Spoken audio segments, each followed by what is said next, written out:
Hola, mi nombre es Manuel Area y te hablo desde la Universidad de La Laguna. Hoy voy a abordar el concepto de entorno digital de aprendizaje o espacio para enseñar y aprender online.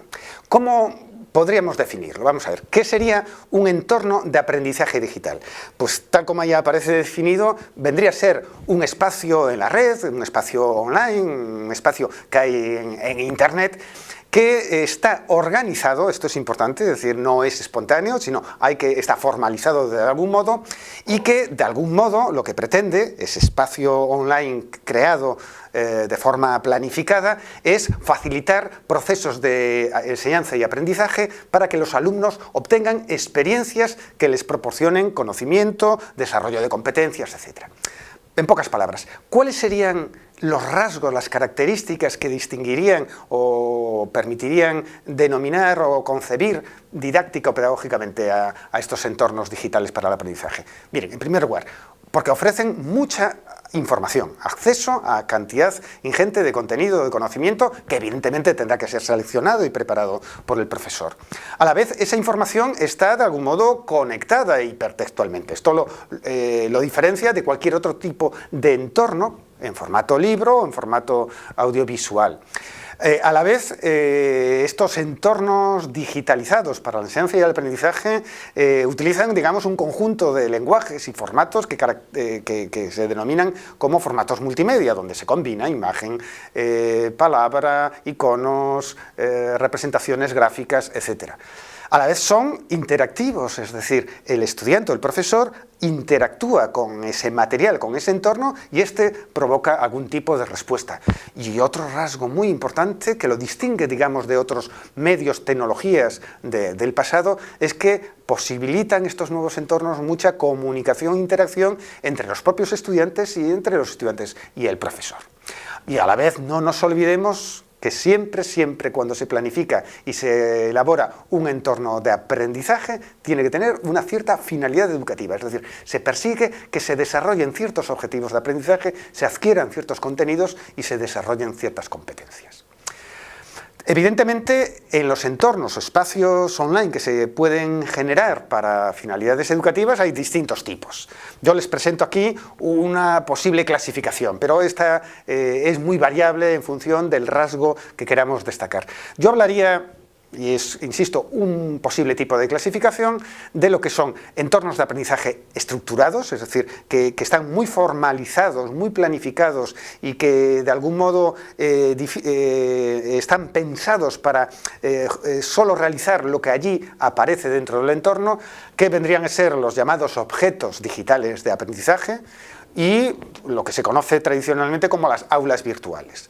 Habría otro tipo de entornos en formato web o en formato online, como son lo que pudiera enfatizarse como la dimensión sociocomunicativa del aprendizaje. Y ahí podremos hablar de las teleconferencias, de las redes sociales profesionales que se pueden crear para aprender unos de otros, los webinar, una modalidad, digamos, organizativa de hacer formación online, los MOOC, que están ahora también muy de moda, pero lógicamente también todo lo que son blogs, wikis de escritura compartida, los foros, etc.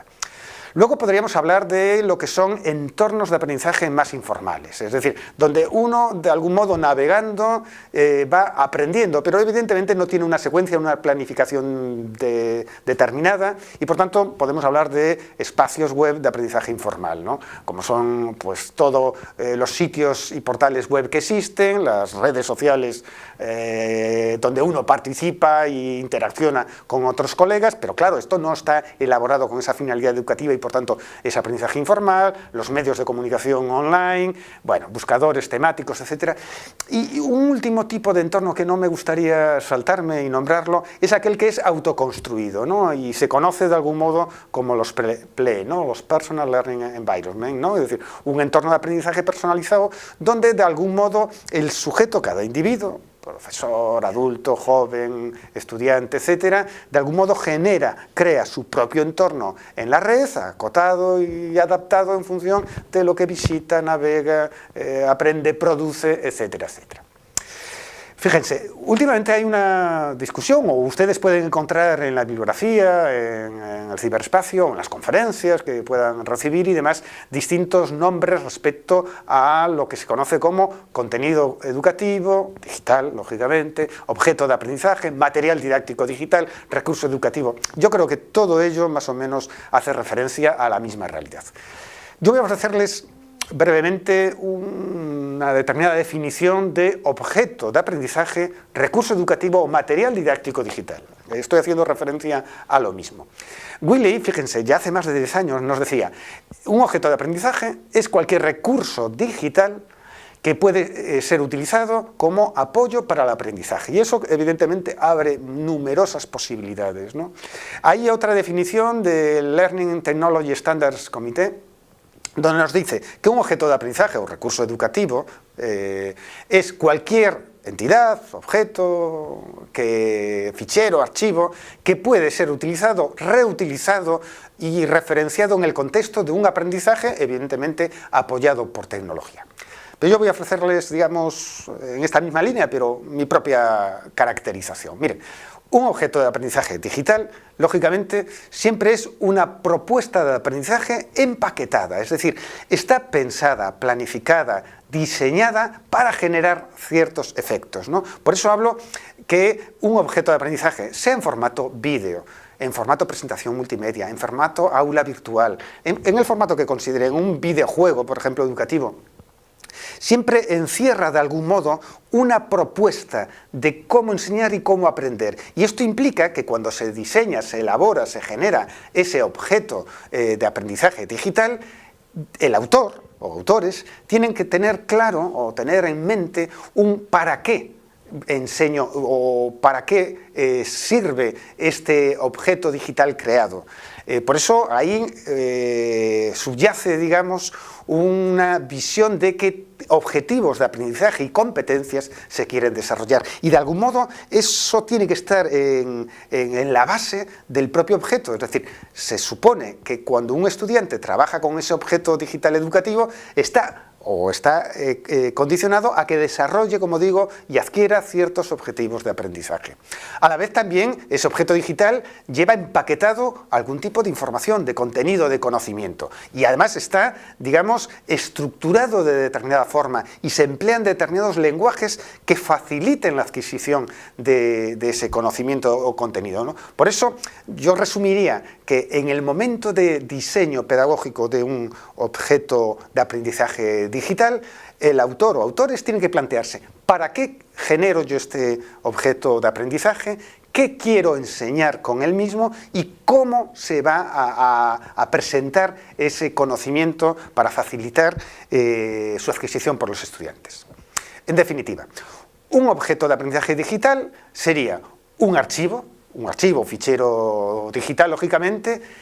Tiene que tener siempre intencionalidad educativa. Es que si no queda claro por qué, para qué y el cómo va a funcionar pedagógicamente ese material, pueden ser simplemente fuegos artificiales muy bonitos digitalmente, pero poco efectivos pedagógicamente. A la vez debe ser reutilizable, es decir, se genera para un determinado contexto, proyecto de trabajo educativo, pero puede ser reutilizable en otros contextos pedagógicos y, por tanto, podemos hablar de que ese material reutilizable es adaptable, como digo, a distintos contextos y actividades y, evidentemente, una característica del tiempo actual es que tiene que ser accesible a través de cualquier tipo de tecnología, de red, etc. Podemos también distinguir distintos tipos de objetos digitales. Fíjense. David Merrill, también hace más de 10 años, nos decía, podemos hablar de un objeto digital, de un objeto de conocimiento y de un objeto de aprendizaje. Cada uno de ellos tendrían matices diferenciadores. Representarlo de algún modo y de forma gráfica. Un objeto digital puede ser cualquier aplicación o recurso web que está en la red. Un objeto de aprendizaje sería ese objeto digital, pero que ya tiene una planificación o diseño educativo.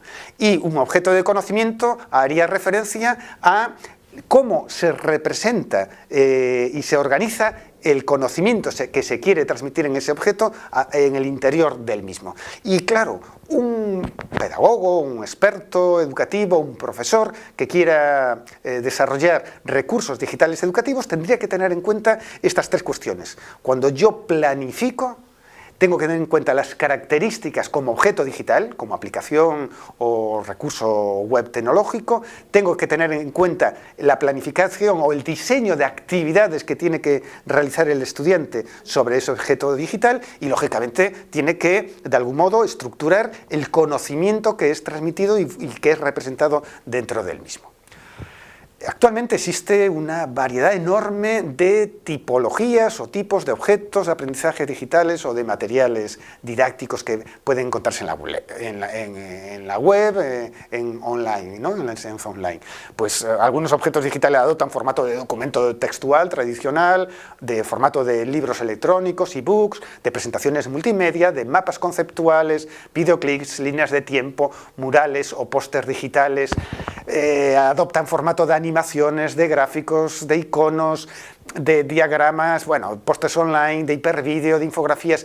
El listado es enorme, ¿no? Y podemos seguir de formato de pequeñas videolecciones o píldoras multimedia, objetos tridimensionales, mundos virtuales. Ven, el listado es enorme, ¿no? Y la tecnología, a medida que se desarrolla, nos permite a los educadores poder crear nuevos formatos de objetos o materiales didácticos online.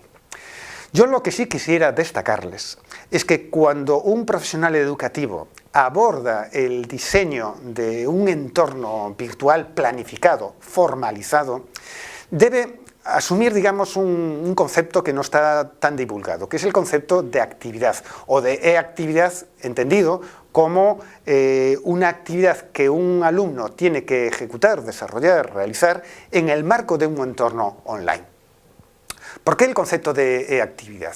Miren, está muy vinculado lógicamente a lo que es enseñanza y aprendizaje en entornos virtuales y learning, y lógicamente, por un lado, hay un equilibrio entre quien diseña, enseña en un entorno digital y quien aprende en el mismo.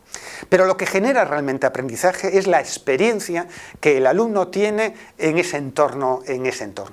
Para que obtenga esa experiencia de aprendizaje, de algún modo hay que planificar, preparar situaciones o actividades que el alumno tiene que realizar. Al hacerlas, obtiene, digamos, esa experiencia.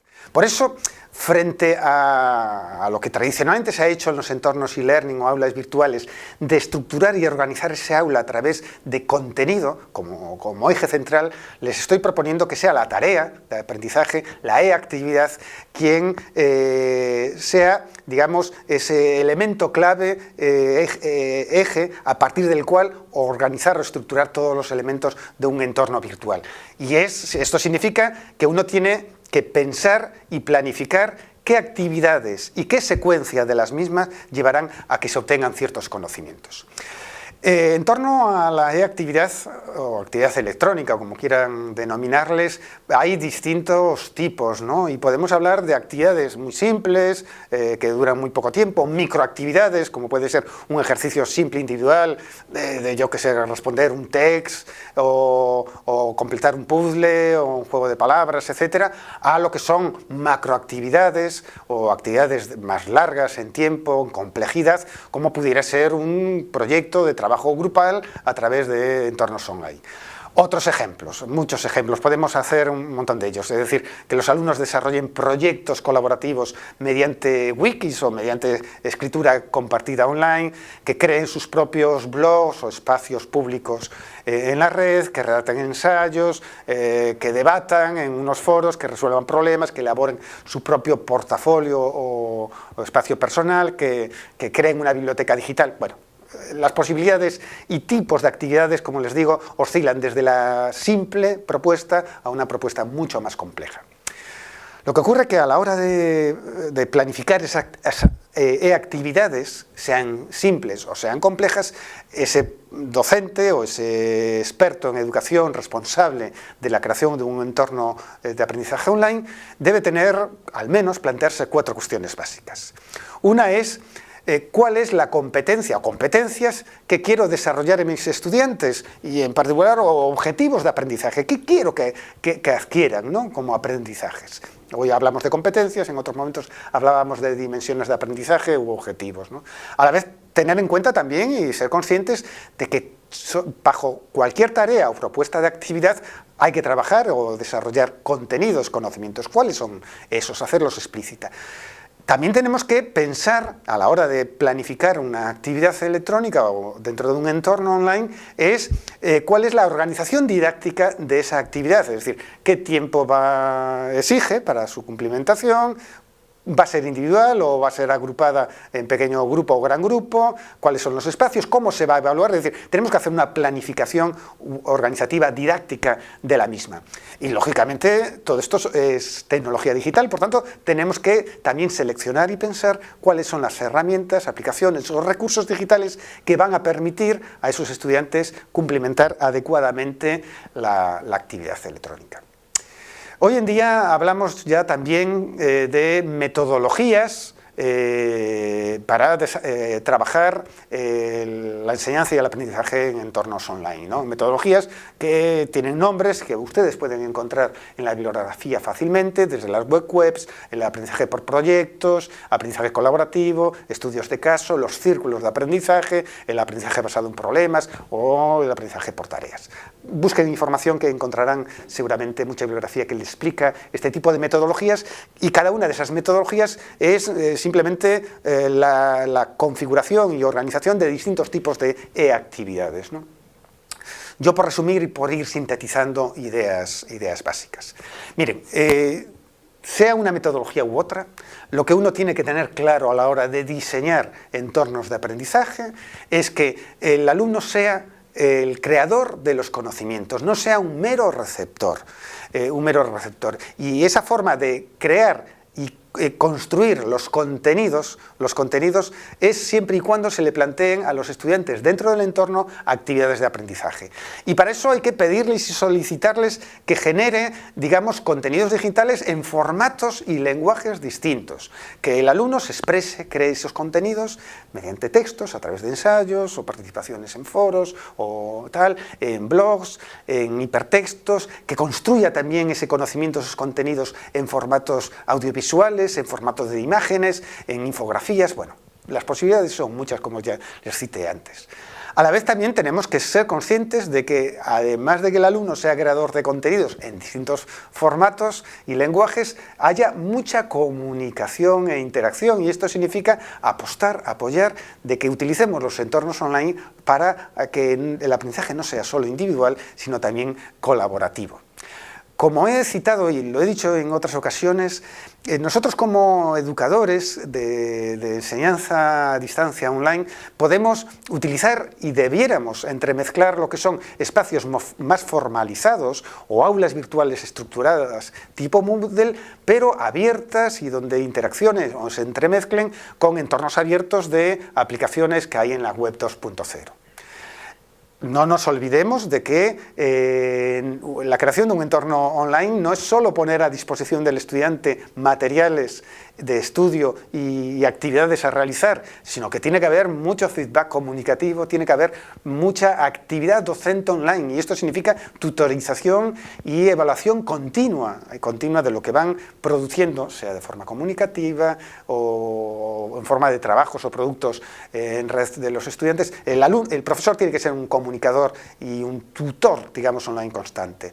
Y tampoco nos olvidemos del debate que existe ahí sobre contenido abierto, contenido cerrado, o los derechos de uso de ese conocimiento. Somos educadores y, por tanto, creo y defiendo que el conocimiento tiene que estar, en la medida de lo posible, abierto. Son las famosas licencias copyleft, y este contenido, conocimiento que generemos nosotros como educadores, lo pongamos a disposición de otros compañeros y compañeras también docentes para que sea reutilizado, a la vez que yo también pueda reutilizar lo que producen otros educadores. En definitiva, y voy acabando ya, un entorno de aprendizaje online tendría que estar caracterizado básicamente por estos tres grandes rasgos o dimensiones.